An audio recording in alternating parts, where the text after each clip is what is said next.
Okay, thank you so much for joining us today. I'm going to get started now. It's good to see so many people from UTSC are interested in summer abroad programs. Before we get started, I would just like to take a moment to pause to do a land acknowledgement. We wish to acknowledge this land on which the University of Toronto operates. For thousands of years, it has been the traditional lands of the Huron-Wendat, the Seneca, and most recently the Mississaugas of the Credit River. Today, this meeting place is still home to many Indigenous people from across Turtle Island, and we are grateful to have the opportunity to work on this land. Thank you for coming. My name is Anastasia, and I am the frontline advisor at the Summer Abroad office. I will be doing most of the presentation today, but I'm also joined by one of my work study students, Anna, who herself is a UTSC student, so she'll be taking over in a few minutes to go over why you should do a summer abroad program. I also have Kyle here, who is a summer abroad work study student and actually participated in 2 summer abroad virtual programs last summer. So he'll be sharing his experience. And then my colleague Karen is here. She's on the back end. She'll be monitoring the Q&A. So if you have any questions, please go ahead and post them in the Q&A throughout the session, and I'll address them at the end. So what is summer abroad? You may have heard of it before, but not be entirely sure exactly what it is. So summer abroad courses are U of T courses that are small. So we typically have about 18 to 30 students. It allows you the opportunity to earn a full Y 1.0 credit in 3 to 6 weeks during the summer. So there's no overlap with other parts of the academic year. We will be offering both virtual and on-site programs for 2022. Summer abroad courses are really great because they are U of T courses. That does mean that you are able to have them fulfill breadth requirements, fulfill program requirements, or distribution requirements. It is taught by U of T faculty and international faculty for some of our courses, but the majority are U of T professors. You'll also get access to on-site non-academic support. So that means we hire staff who are there with you while you're abroad to support you, answer any questions that you may have, give you travel advice, anything like that, maybe plan some events. You also get to work really closely with your professors and your peers. So just because of the small class size, because you're spending so much time together, you really get to know each other. It's also a great opportunity to really experience what you learn. So field trips, both virtual field trips and on-site field trips, are designed to complement the course material and just really give you this experiential aspect to your course. It's also just a great way to connect with guest speakers and local experts abroad. So at U of T, you have so many great opportunities to go international and have international academic experiences. And it can be a bit confusing, the different terminology sometimes. So we thought we would break it down for you, make it very easy for you to understand the differences. So we are the Summer Abroad office. We are administered through Woodsworth College at 119 St. George Street on the St. George campus. There are also exchange programs, which are coordinated through the Center for International Experience. So for summer abroad, as I mentioned earlier, you're earning 1.0 U of T degree credits.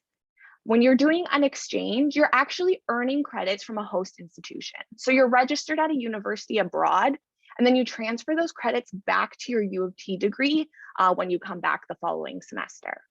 Summer abroad programs are typically 3 to 5 weeks in length, take place during the summer term. While exchange programs, there are some summer options, but more traditionally, they tend to be in the fall or winter for 1 or 2 semesters.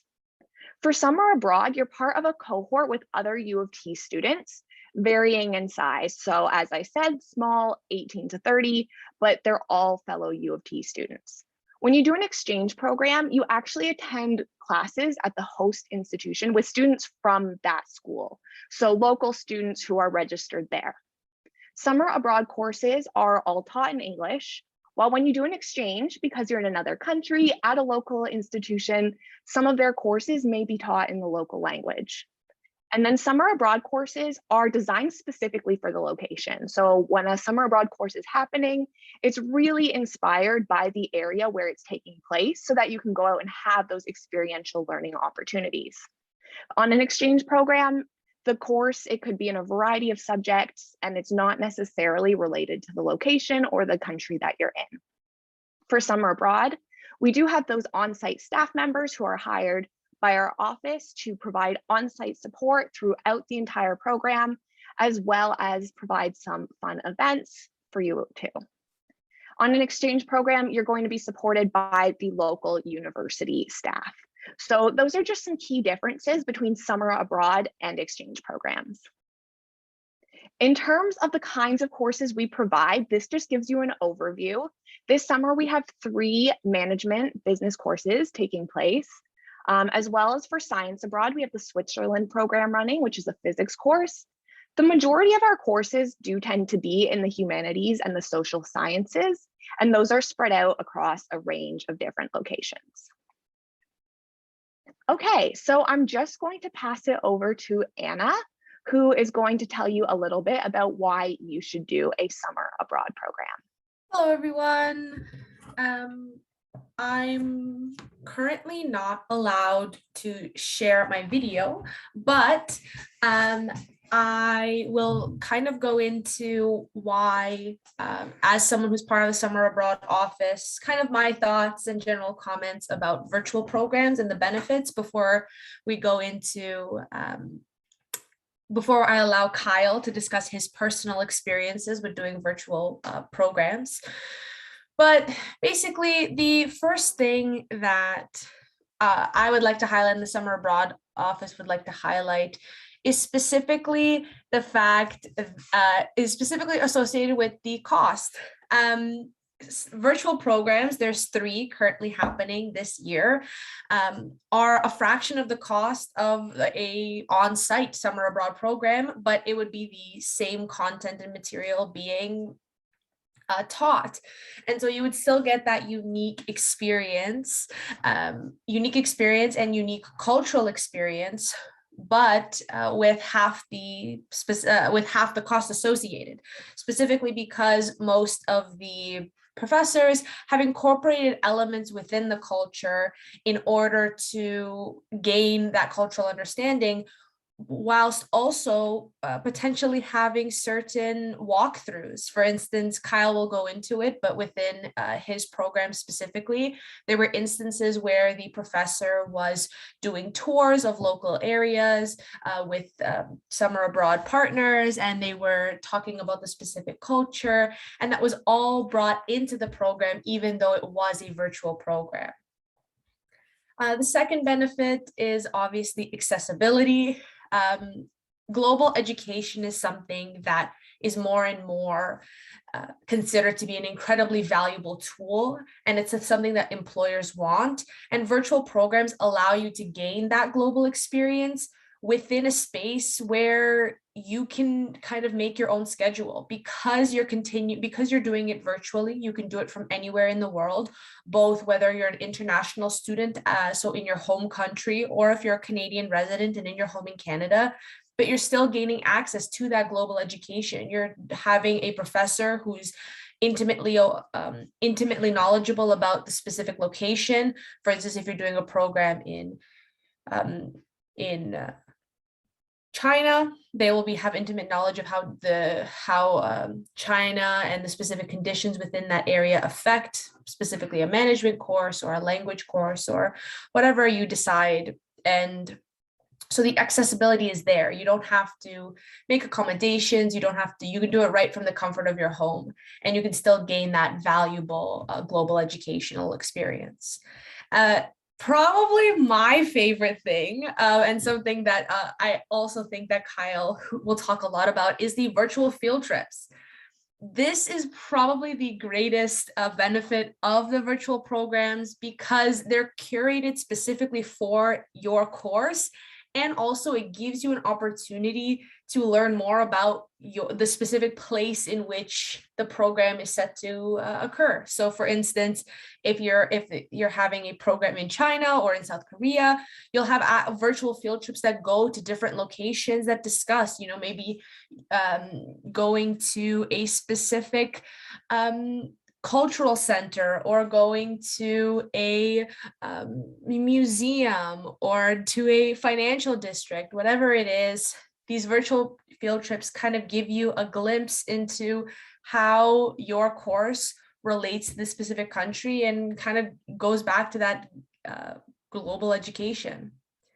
And moving on from the virtual field trips, but also equally interesting, is the guest speakers. One of the biggest benefits of virtual programs is that, given the fact that those individuals don't have to specifically be in your origin country, that means that a lot of professors are able to gain a even greater global experience by getting guest speakers from different countries, from different regions, to discuss your topic more in depth on a global scale. How does the topic in your country differ or is similar to this educational experience in a different country, in a different locale? And so you kind of get a blend of guest speakers who are experts in their field, who may not necessarily be within the country of the virtual program, but then you also have local experts who discuss in depth why this country specifically was chosen to host this particular program. And it's basically able to enhance your cultural experience. It's something where you can gain a network from people outside of your from your home country, but also people who are across the globe. And also, kind of one of the building blocks that comes from this is the fact that it kind of gives you someplace to go. Now that Kyle will also talk about this, but it moves up your travel list. Once you're learning about this country, you're far more likely to go back in the future and be like, let's go see those virtual field trip locations. So it's also definitely a big benefit for future travel. Moving on to specifically on-site programs. This is where specifically the benefits go down to location. All of the sites and all of the programs are handpicked in order to create kind of a living textbook experience. All the programs are curated in order to ensure that what you're learning in the classroom relates to your specific area. For instance, for me personally, I'm very interested in the England program, specifically in the criminology, because England was the birthplace for a lot of the teachings in criminology. It has the oldest criminal court.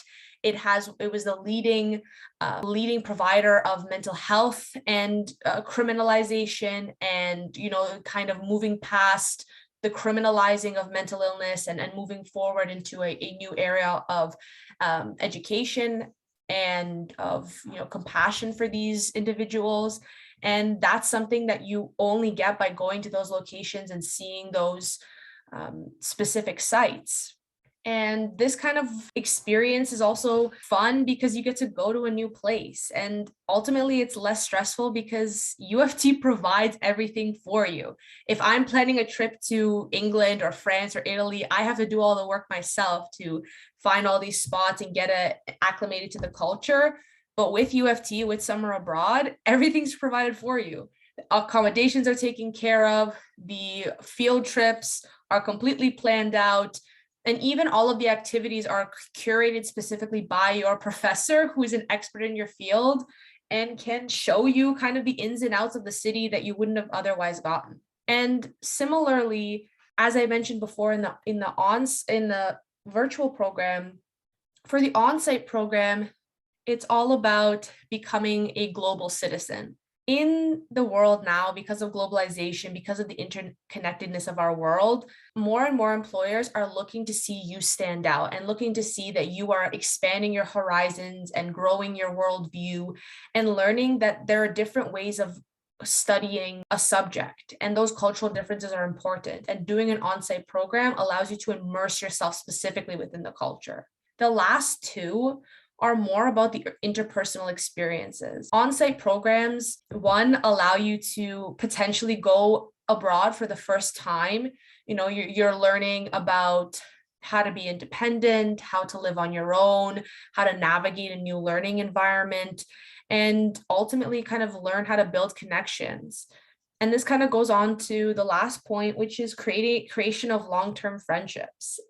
Everybody that I've ever spoken to, I've unfortunately never been able to do an on-site program, hopefully this year, but everyone that I've spoken to says that they come away from their summer abroad experience with a tight-knit group of friends, because you're living with them for a month.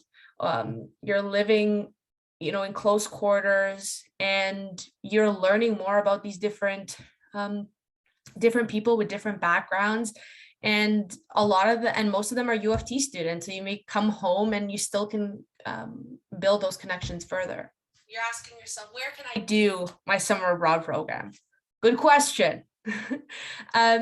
Obviously, because of COVID, there are certain programs that will not be running. However, given our prayers have been answered and a lot of on-site programs are in fact going ahead. So there are quite a few both on-site and virtual programs that will be going ahead. So specifically when we're talking about virtual programs, these are the three that I was mentioning previously. One is Central Europe. So this is a management course, and it basically outlines institutions and organizations in the European context and how the history of Central Europe, because it's kind of the birthplace of a lot of, and it's also kind of in the center of Europe. So it's kind of how the birthplace of certain organizations and globalization have kind of built networks within the field of management and how institutions influence different business practices. Then there's also a program in China. There's two programs in China, actually, pardon me. There's one that's the Rise of Global China. It's also a business course. And there's a sociology course, which is contemporary Chinese society, which you'll learn more about kind of the history and society within within a Chinese context. And also, finally, South America, there's another management course, and this is specifically about micro entrepreneurs and consulting. On-site programs. So this is currently the list of full going that are currently fully going ahead. So there's a bunch of European programs. So England, Germany, Greece, Ireland, and Italy, and also Spain. Those are a mixture of criminology courses, mostly humanities courses. If you go to our website, you can go specifically into the different types of courses. I know England is doing 4 or 5 courses, whereas where Ireland is only doing 1. So if you want to learn more about these specific programs, please check out our website or our social medias, which you can see on the bottom right hand corner. There's also one happening in Puerto Rico, South Korea, which is going to be a management course. And then there's finally the physics abroad in Switzerland. When we discuss specifically where summer abroad is, we're talking about kind of where your classroom is, and this is very course dependent. Most programs have a variety of different options. Usually you'll be studying at a local university. In England, you'll be studying in Oxford, and in Italy, you'll be studying at the University of Siena, and this is where you'll kind of gain access to a variety of students who live there to kind of talk to them about what their thoughts on your specific program. There's also local cultural sites. This is specifically in regards to the virtual field trips. You'll usually have kind of supplemental experiences like going to galleries or museums or different cultural monuments in order to kind of more thoroughly understand your subject. And yes, Karen posted in the chat for anyone who's interested. And finally, if you're interested in the Switzerland program, you will obviously be doing a research project. And so that will require you to do some lab work. So your classroom will be in the lab. Specifically in who does summer abroad, who teaches summer abroad and organizes it. One of the great things about summer abroad is that it's taught by U of T faculty who have an in-depth knowledge about that location and how it relates to a specific topic. So they kind of curated the entire course about intertwining the specific locale with the specific subject area. You'll also have local faculty, so either from the partner institutions, but also just from local like tour guides and museum curators who will provide you with more kind of context and in-depth understanding from a local's perspective. You also have guest lecturers and local officials. This is in relation to guest speaking events or just general talks that might be had. And basically anybody who coordinates it is done by the Summer Abroad office. So Karen, Anastasia, the Summer Abroad team, those are the people who are working behind the scenes to make sure that everything goes smoothly and that you have a great time. Who specifically on a student's perspective can apply and is who's eligible to apply for Summer Abroad is fantastically all U of T students and alumni. So if you've ever been a U of T student, you are open to apply to any of the programs, given that you have a CGPA of above 1.75, that you are in good academic standing, and that you completed at least one term of study by the time of your application. Visiting students could also apply, and all you have to do is provide a application.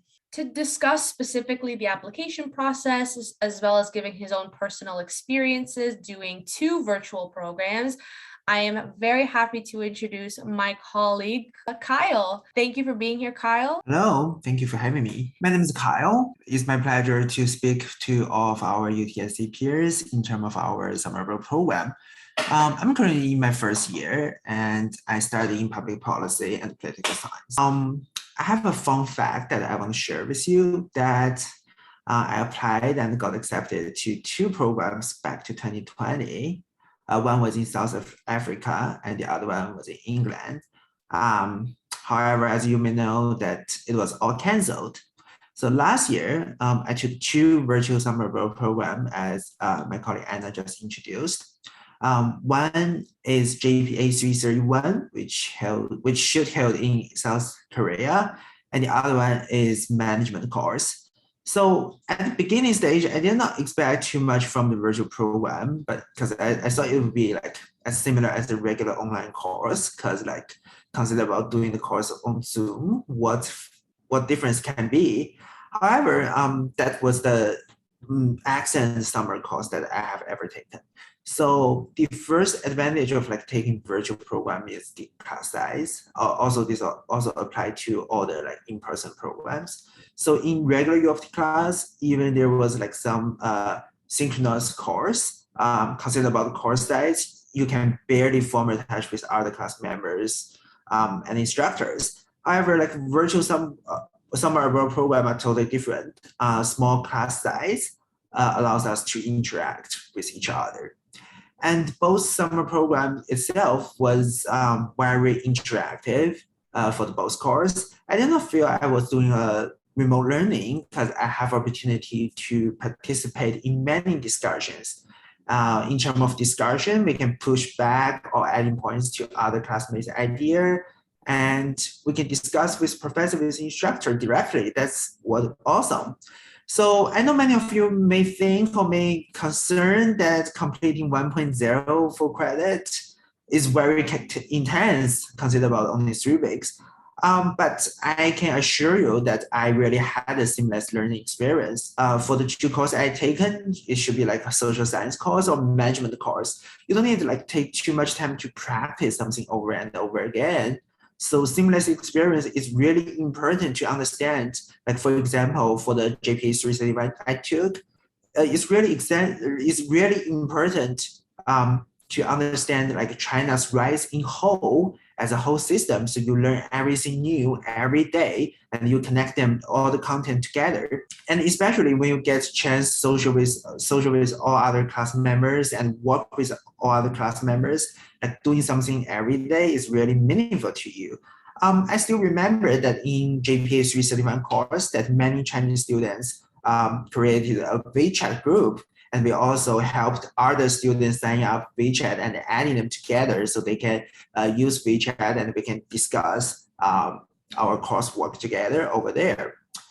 And another highlight I really want to talk about is the guest speaker. It's really awesome because during the regular U of T term, even before we move online, it's really hard to get so many guest speakers to your course that can interact with you or answer the question you have in regard to the topic we discussed.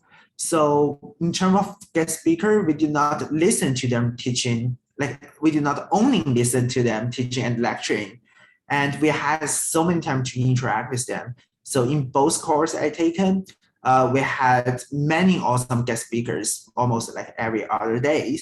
They are all the professionals in various industries, but they all have really good insight in terms of what we are learning. So they provided us different perspective to complete our experience in the course topic.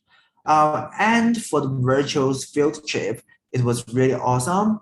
We have students at local place who filmed short videos to us, introduced the major significant place at the local area, which we should visit, and introduce all the details to us and allow us to experience the local culture, even we are not there. So it's really, really interesting. And consider about summer program for the virtual one, I would talk like I would really like you to know about the flexibility, so you can take the course anywhere from the comfort of your home or en route on your summer travel, so you can just bring your laptop anywhere you go and do the learning. But I would not recommend that. I would strongly recommend that you focus on the course content. And but compared to the regular summer abroad program, so you save time and money on traveling, on dining out, on all these costs, and you definitely do have more time on your disposal. Thank you so much. And if you have any question, I'm always here to answer it. Yes, thank you so much, Kyle. Kyle will be sticking around till the end. So if you have any questions, feel free to just type those in the Q&A. Okay, so we've talked about summer abroad. You've heard the student experience. Now we just want to highlight a couple programs to give you a better idea of what they're like. So we're going to highlight the Italy program. We're hoping it will run in person this summer in the month of August. It is hosted by the University of Siena, and it's very exciting because it is the 50th anniversary of the Italy program this year. So if you participate this summer, you'll become a part of U of T history. Some of the courses that are offered this summer, there's an anthropology course on Italian regional foodways and culture. There's a criminology course on current issues in criminology, an art history course, studies abroad in Renaissance and Baroque art and architecture, a modern Italian culture course, as well as a psychology course on disability, culture, and inclusion. So where you have the experiential aspect of taking what you learn in the classroom out into the real world, you have field trips to cities such as Rome, Venice, Assisi, and Florence. There are local as well as overnight trips. One of the things about the Italy program is that there is orientation to familiarize you with the city, a welcome contrada, Italian language tutorials, different optional trips outside of your field trips that are just more for fun and familiarizing yourself with the area. You'll also be there at the time of the Palio, which is an Italian horse race. It happens twice a year. So you can kind of see in the middle picture there, that's what's going on. I've heard it's a very exciting thing to be there to witness. You'd be staying at the University of Siena in double rooms with shared washrooms, and there are summer abroad bursaries available for the Italy program. If you're interested in the Italy program, I would strongly encourage you to register for the Italy information session. It's happening tomorrow at 1 p.m. The program coordinator will be hosting it. There will be the professors there, as well as the on-site staff and a past participant. So if you're interested in the Italy program, the info session is a really great way to get any questions answered. Okay, and then we also have the South Africa virtual program. So we talked about an on-site, now we'll talk a little bit about a virtual. So it's happening between May 9th to June 13th. And it is an MGT course, Inclusive Consulting with Micro Enterprises. And it is taught by Professor Ann Armstrong, who is a prof at Rotman. She taught it virtually last summer, and then a few years before that, taught it on site as well. We do this in collaboration with Reciprocity, who are a South Africa-based consulting agency, and they work to deliver online classes about inclusive consulting and bottom of the pyramid economics. There will also be guest experts in areas like economics, politics, and finances from across Africa present to do some guest lectures for students in this program. One of the really unique things about this program, as well as probably one of the most rewarding parts for the students, is that they actually work together in small teams and meet virtually with a micro entrepreneur who's located in the townships of Cape Town. And you'd learn about their challenges and actually work with them to help identify opportunities for growth, and then present this at the end of the course as kind of one of your final projects. So it's a really unique opportunity. And even though it's virtual, you still get those connections to South Africa. Okay, so you've heard about some summer abroad programs. It sounds great. What are some things you should think about before you apply? So one of the things to think about is that these programs will be running in summer 2022. You will need to think about traveling during COVID. So we recommend that you review the COVID-19 planning page from the Safety Abroad office and just go through their travel checklist to guide you through important things to do before you travel so that you'll have thought about it in advance.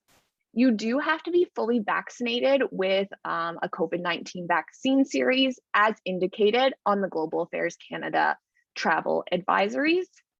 And we also recommend you review the Summer Abroad FAQ page. So when you go to the main Summer Abroad website, at the top, one of the tabs is FAQ, and it is a great resource just to get any answers about the application, about virtual programs, on-site programs, what happens after you get admitted, if you're worried about COVID. There's just a lot of information there, so I would recommend reading that over before you start your application as well. This is just a screenshot of the Safety Abroad COVID-19 Planning for Travel webpage. In terms of eligibility, Anna did touch on this a little bit earlier, but I'm going to go a bit more in depth here. So U of T students must have a CGPA of 1.75 and be in good standing. First year students are eligible to apply to most of our programs. However, we do recognize that you won't have any final grades. So you do have to have completed one term of study. So you would have had to have done the fall semester, and we'll just look at what's there to evaluate your application. U of T students in a professional faculty or graduate program are eligible to apply, as well as alumni and non-degree students. Students from other North American universities are also eligible to apply. So if you have a friend at another university who might enjoy the program, they can apply. However, they would require a letter of permission from their institution. And we do give priority to U of T undergraduate students. You may notice as you scroll through that some courses have additional prerequisites or recommended preparation, or have a minimum CGPA that's actually higher than the 1.75, like Science Abroad. So if you're looking at a program, do just double check those requirements beforehand. Any students who are registered with accessibility services should list the name of their advisor in the application. This is just so we can make sure that we can provide your accommodations abroad as well. Our website has been updated with all the program information for 2022, including things like course outlines and cost. Online applications are now open and they will close March 1st at 5 p.m. So make sure you get your application in before that time. Participants are selected on a set criteria. So it doesn't matter when you apply before March 1st, as long as you do so by the deadline. It is not first come, first serve. We do look at your academic suitability, so your CGPA, as well as the different courses you've taken. We also read a personal statement. So it's a 500 words maximum in response to some questions. So you'll be talking about things like why you're interested in this specific program and what you're hoping to get out of the program. We really emphasize that you should work on your personal statement. We do read them. It is not just all about the academics. We take a really holistic view of the application. So make sure you spend your time appropriately on your personal statement. Maybe ask someone to edit it for you. Some programs will have additional supplemental questions as well. There is a $200 application fee for applying to summer abroad. It will be refunded if you are not selected. There is a separate application fee for each program. So if you're someone who's interested in doing multiple summer abroad programs, there are always a few students who do, you would need to pay that $200 application fee for both programs that you apply to. This is just a screenshot of the England application for this year. You can see the different sections here that you would go through, that you can pick your courses.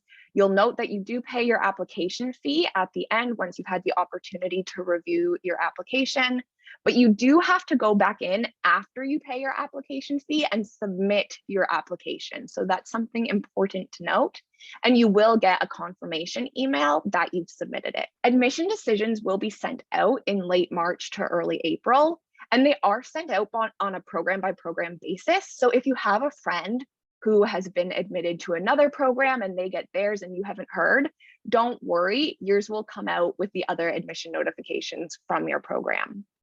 This year, it's really important to note that admission for on-site summer abroad programs is conditional upon the Government of Canada allowing travel outside of Canada. If the travel restrictions are not lifted by mid to late March, on-site summer abroad programs will pivot to virtual programs like they were last year. Students are asked in the application if they wish to take a virtual course or not, if this happens. When you're saying it in the application, it's really just for our planning purposes. You are not bound to it in any way. So just something to keep in mind as you fill out your application. If you are accepted, you'll have 1 week to confirm your participation by paying an $1,000 deposit. So we do need to confirm that you will be participating in the program, that you're serious about it. So that's why we have the deposit. If you decline an offer, you will not get your application fee back. However, there are some exceptions, and that would be for someone who's applied to a summer abroad bursary. If you were dependent on that bursary to go on summer abroad, you would receive your application fee back.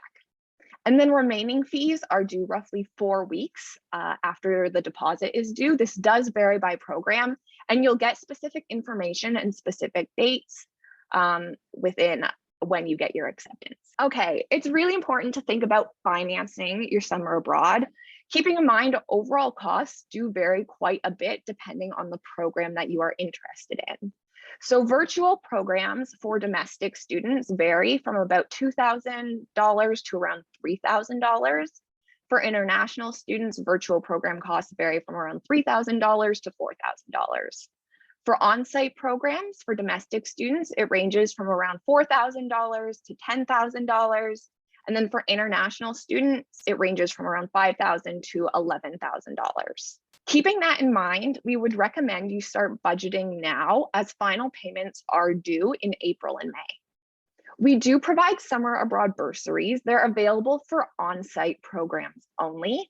Bursaries range from $2,000 to $4,000 depending on the program. You apply online for a bursary when applying for the summer abroad program. So when you're going through your application, there will be an option whether you want to apply for a bursary, yes or no. If you click no, you'll just skip that section. If you click yes, it will take you through the bursary application. Bursaries are available to U of T students who have completed at least 4.0 credits by December 2021 with a minimum CGPA of 2.25. You also have to be a Canadian citizen or permanent resident. It will not cover the full cost of the program. So that's very important to keep in mind when applying for a bursary, that you do need to have other financial resources that you've thought about. So some examples, there are different travel awards and bursaries available through other departments at U of T. So through CIE, there are the International Experience IE Plus Awards. UTSC has its own travel funds as well. So there's the Academic Travel Fund that supports students to travel to academic conferences, meetings, and research activities. And then the one that's probably applicable to the most summer abroad programs, the Global Learning Travel Fund, which supports student travel for a field course, exchange, summer abroad course, and more. So I would recommend connecting with the international office at UTSC for more information about that. Summer abroad programs are eligible for OSAP. However, it's important to keep in mind that OSAP funds will not be released until close to the start of the program, and you cannot defer your fees. And those are due in April, May. So you just need to keep that in mind when you're doing your financial planning and budgeting for summer abroad programs. In terms of travel requirements, some students may need a visa to be able to go on their summer abroad programs. Admitted students are responsible for arranging their own visa to enter the different countries. We strongly recommend you apply for a visa in Toronto if possible. We do recognize that students may be all over the world right now, so there's a little bit of flexibility there, but we do recommend everybody should hold off on applying for any visas until after you are admitted, because we do provide supporting documentation that will help you.